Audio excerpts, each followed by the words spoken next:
ముచ్చట ఊరంతా తెలిసి పాయరు అత్తమ్మ రాత్రి ముచ్చట అందరికి ఎరుకాయరు రాత్రి రాత్రి రాత్రిలో జాము జాము రాత్రిలో నీ పందాలుగా పెట్ట ఏంది వా ఇది వచ్చిన పేరును అత్యక రవి చేసుకుంటురి ఈ నడుమ ఉత్తా చేతులు అని ఊకోకుండా డాన్స్ ఆడిన ఇగరంగల ఈశ్వర్ సాయిలుండు కదా అవోగా మనిషి అదే జానపద పాటలలో యాక్షనింగ్ చేసే మాధురి రాతోడు అనే టామితో దొంగ సోపతి కచ్చిండు.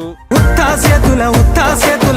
చేతుల ఉంచా పిల్ల టోడజను ఇటోడజను గాజులు ఏ పిత్తా పిల్ల. అయితే ఈ ఈశ్వరయ్య 7 ఏళ్ల కిందనే శరణ్యనకి చెల్లెమ్మను లవ్ వాడి లగ్గం చేసుకుండు. బంగారం అసొంటి కొడుకు సూత.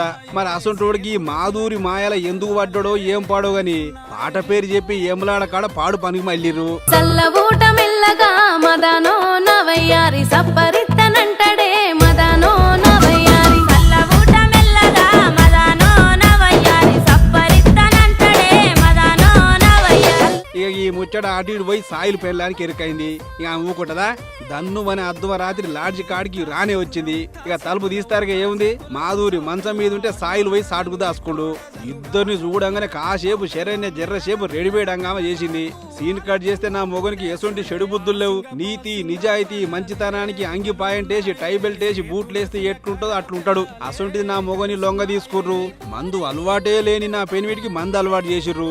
ఎంతసేపు నా మొగనికి నా యావ తప్ప ఇంకో ఆడి మనిషి వాసనే తెలియదు అన్నట్లు పెద్ద పెద్ద నీతి వాక్యాలు బోధించింది. నా హస్బెండ్ 7 years బట్టి నేను కాపురం చేశాను కాబట్టి తన కోసం నాకు తెలుసు మీద పడిపోతే నేను ఏం చేయగలుగుతాను అనే అంటున్నాడు. అమ్మా శరణ్య గారు ఇలా ఇద్దరి తప్పుంది. ఎవ్వలేం శుద్ధ పూసలు కాదు.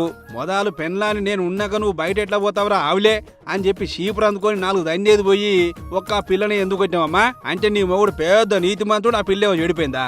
మీ పని కాలబెట్ట ఇంకేమంటది. పాట చేస్తుంటే నా మొగని మీద పడిపోతుర్రంట. ఏవమ్మా ఏదో పిల్లి అదృష్టం ఉట్టి తెగబడ్డట్టు 4 పాటలు హిట్ అయినాయి. గాయంత మాత్రమే గింత బిల్డాపా. పాట హిట్ అనేది లేకపోతే ఈ పిడక మోకాలను ఎవ్వరు దేకరు.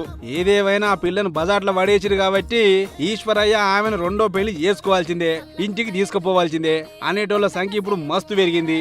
అయినా ఒకప్పుడు పాట షూటింగ్ అంటే ఎట్లుండే ఒక్కటే దినంలో కథం చేసి ఎక్కడో అక్కడ వీకేది.